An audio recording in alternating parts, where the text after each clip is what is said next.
Bonjour, c'est Jean-Marc Terrel, auteur, entrepreneur et fondateur de Coachéo. J'aide les professionnels du conseil et de la formation à faire de leur talent un business à succès. Et dans ce webisode de Remue Ménage, nous allons parler de gestion du temps. De toutes les ressources que nous possédons, le temps est la plus précieuse. 300 ans avant Jésus-Christ, le philosophe Théophraste écrit déjà que la plus coûteuse des dépenses, c'est le temps perdu. Le fait de vouloir gérer correctement son temps n'est pas une invention des temps modernes, comme voudraient le faire croire certains auteurs. C'est une préoccupation très ancienne. La question qui se pose est, perdez-vous beaucoup de temps pendant votre journée à cause de votre manque d'organisation ? Peut-être avez-vous passé 5 minutes à chercher un dossier qui était mal rangé, et encore 5 autres minutes à retrouver un email perdu dans votre boîte de réception. Et peut-être encore 10 minutes à retrouver votre liste de tâches du jour, perdue dans une pile de papier posée sur votre bureau. Avant même que vous ayez eu le temps de vous en rendre compte, vous avez perdu 1 heure de votre journée à rechercher les choses que vous ne trouviez pas par manque d'organisation. Et cela ne concerne qu'une seule journée. Imaginez le temps que vous perdez chaque semaine, chaque mois et chaque année à cause de ça. 1 heure perdue chaque jour par manque d'organisation, ça représente 360 heures par an, soit 15 jours au total. Vous vous rendez compte ? Et je ne parle même pas du stress que génère tout ce temps perdu. Beaucoup de gens ont de la difficulté à s'organiser. Et bien qu'ils puissent quand même s'en sortir, au milieu de ce chaos, cette désorganisation peut finir par leur coûter très cher. La désorganisation peut nous empêcher d'obtenir la promotion que nous avons toujours voulu. Elle peut nous empêcher de réaliser le rêve entrepreneurial que nous avons toujours désiré accomplir. Elle peut bloquer notre créativité, nous stresser, et nous empêcher d'être aussi productifs et efficaces que nous pourrions l'être. Dans cette vidéo, nous allons aborder ensemble quelques stratégies qui vous permettront de mieux vous organiser, afin que vous puissiez commencer de vivre et de travailler à votre plein potentiel. Les bonnes pratiques de l'organisation. Quelles sont-elles ? Pour commencer, vous pourriez utiliser un carnet de notes. C'est une des stratégies les plus utilisées par les gens qui sont correctement organisés. Ce carnet de notes est comme une sorte de fourre-tout pour vos pensées et pour tout ce que vous faites pendant la journée. Par exemple, vous pouvez utiliser votre carnet de notes pour prendre des notes pendant que vous êtes en train de parler avec un collaborateur, un collègue ou un client au téléphone. Si vous travaillez et que vous avez besoin de vous souvenir de quelque chose que vous avez dit à l'un de vos collaborateurs ou que l'un de vos collaborateurs vous a dit, écrivez-le dans votre carnet de notes. Si vous avez une session de brainstorming pendant la journée, vos idées peuvent également être inscrites dans votre carnet de notes. Le gros avantage d'un carnet de notes, c'est qu'il vous permet de conserver toutes vos pensées, vos conversations et vos idées à un endroit précis. Et une fois que les choses sont écrites, vous n'avez pas besoin de dépenser de l'énergie mentale pour vous souvenir de tout. Alors, comme pour un journal intime, c'est très utile lorsque vous utilisez un carnet de notes de commencer une nouvelle page, datée chaque jour. De cette façon, vous pouvez très facilement revenir en arrière pour retrouver l'information dont vous avez besoin. Deuxièmement, vous devriez réfléchir à votre organisation de la journée pendant vos 15 premières minutes de la journée. Ça peut se passer lorsque vous vous déplacez au bureau, par exemple, que ce soit en marchant ou dans les transports, pas en voiture. Vous utilisez alors ce temps pour contrôler tout ce que vous avez besoin de faire ce jour-là. Vous pourriez utiliser les actions que vous avez notées dans votre plan d'action, si vous en avez un, ou dans votre to-do list, tout en ayant indiqué l'ordre de vos priorités. ça vous donne une base solide sur laquelle vous pouvez vous appuyer pour savoir quelles sont les tâches les plus importantes à accomplir en premier et ce que vous pouvez faire plus tard dans la journée. Pendant ce temps d'organisation, savoir à quel moment de la journée est-ce que vous avez le plus d'énergie pour travailler peut également être très utile. Troisièmement, vous pourriez ranger votre bureau. Votre bureau peut souvent devenir une sorte de jungle sur laquelle se trouvent toutes sortes de choses. Il y a des vieux papiers, des feuilles de brouillon sur lesquelles vous avez noté toutes sortes de choses, des stylos, des coupes-papier, du scotch, de la pâte à fixe, des vieux post-it décolorés, des dossiers que vous utilisez actuellement, des photos de famille, et toute une pile de choses que vous n'avez tout simplement pas rangées.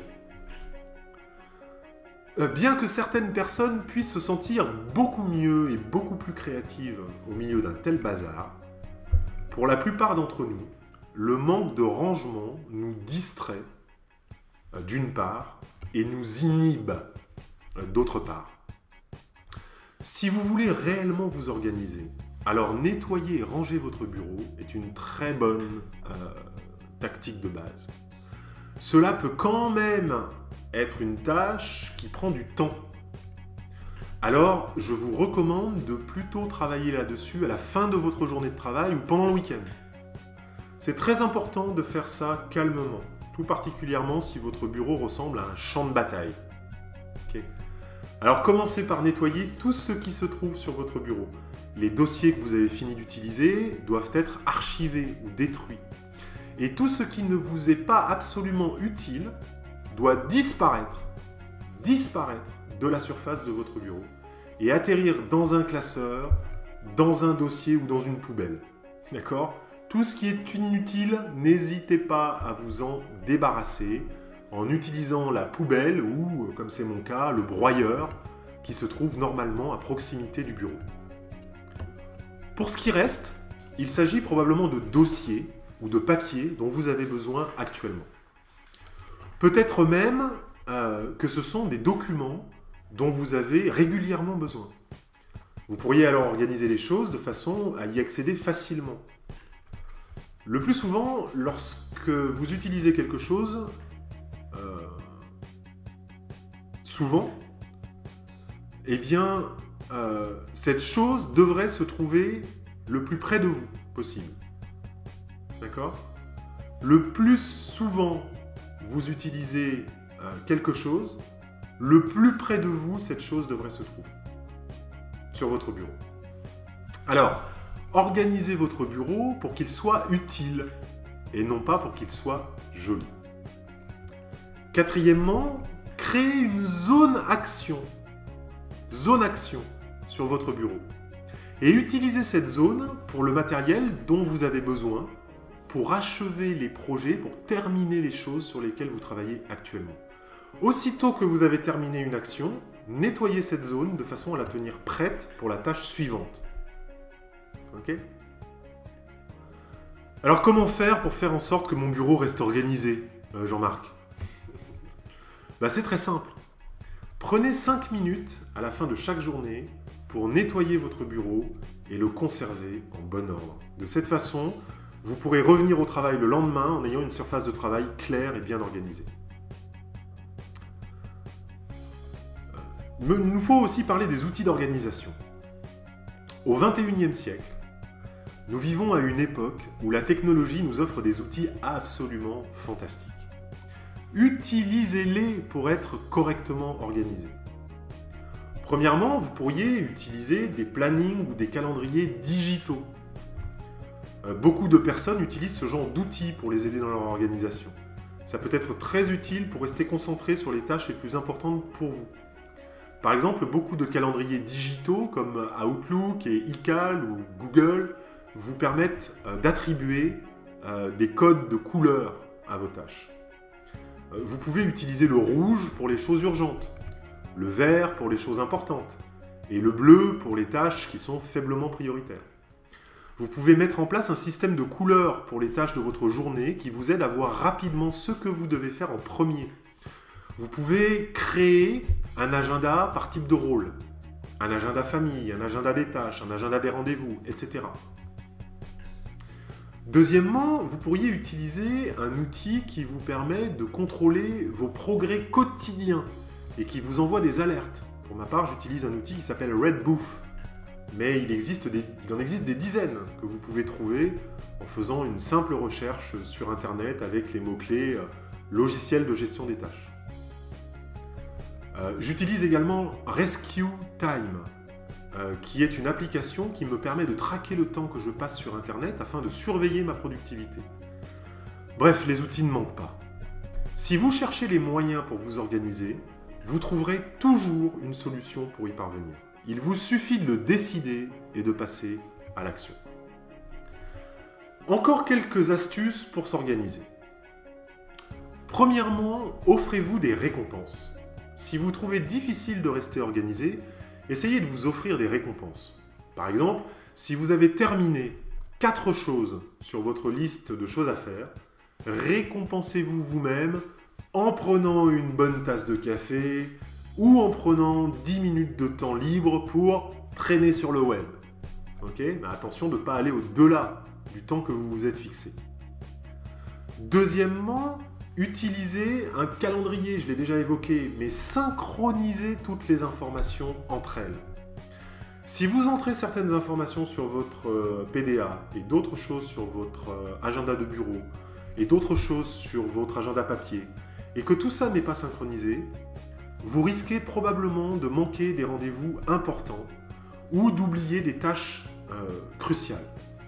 Mettez en place un système qui synchronise toutes les informations en un seul endroit, pour vous-même, mais aussi peut-être pour votre secrétaire ou pour vos collaborateurs. Okay ? Les outils technologiques permettent d'y arriver aujourd'hui très facilement. Troisième astuce, prévoyez d'accomplir de petites tâches en divisant les tâches les plus importantes en étapes plus petites. Et ça, c'est une tâche à part entière. Chaque projet demande une action préalable. Okay ? Comme aller chercher les croissants pour les collaborateurs avant la réunion du lundi matin. Alors, indiquez ces tâches plus petites dans votre agenda. Ça vous permettra de prévoir le temps nécessaire afin que tout ce que vous avez à faire puisse être fait dans les délais, sans stress. Quatrième astuce, scannez ou sauvegardez vos documents. Si vous n'aimez pas l'idée d'avoir un bureau rempli de dossiers et de feuilles volantes, pourquoi ne pas scanner vos documents et les conserver sur votre ordinateur, tout en prévoyant une sauvegarde indispensable, une sauvegarde de secours. Si vous avez une assistante personnelle, ou un assistant personnel, ce peut être une tâche à déléguer. Si ça n'est pas le cas, essayez de scanner vos documents chaque jour, afin de pouvoir rester à jour au fil du temps. Et puis, enfin, dernière astuce, choisissez des outils d'organisation que vous appréciez. Par exemple, si vous décidez d'utiliser un carnet de notes de façon quotidienne, alors achetez un carnet de notes qui vous plaît réellement, un modèle que vous trouvez joli ou qui vous amuse. Okay ? Lorsque vos outils sont visuellement plus agréables pour vous, vous prenez beaucoup plus de plaisir à les utiliser. Quels sont les points à retenir aujourd'hui ? La désorganisation peut vous coûter votre carrière et vos rêves. Elle peut diminuer votre productivité et devenir un réel facteur de stress dans votre vie. Consacrer du temps et des efforts à votre organisation peut vous aider énormément sur le moyen et le long terme, tout en vous facilitant la vie à court terme. Commencez par utiliser un carnet de notes sur une base régulière afin de conserver une trace de vos conversations, de vos idées ou de vos contacts. Et commencez chaque journée avec un bureau propre et une liste de choses à faire, correctement organisée. Pensez à utiliser la technologie pour rester focalisé sur vos projets et les mener à bien beaucoup plus facilement. Des indicateurs comme un code couleur ou des alarmes audio peuvent vous aider à vous assurer que vous n'avez manqué aucun rendez-vous et aucun délai, y compris avec vous-même. Souvenez-vous des pauses. Voilà, n'hésitez pas à me laisser un commentaire ou une question dans le formulaire. J'y répondrai avec plaisir. Pour développer vos compétences entrepreneuriales, vous pouvez recevoir gratuitement toutes les vidéos de cette série en vous abonnant sur le site ou à ma chaîne vidéo. Et si vous pensez que cette formation gratuite peut être utile à quelqu'un d'autre, s'il vous plaît, partagez-la sur les réseaux sociaux en cliquant sur les boutons en dessous de cette vidéo. Merci. C'était Jean-Marc Terrel, fondateur de Coachéo. Maintenant, c'est à vous de jouer. Soyez une source d'inspiration. Rêvez votre vie et vivez vos rêves. Maintenant.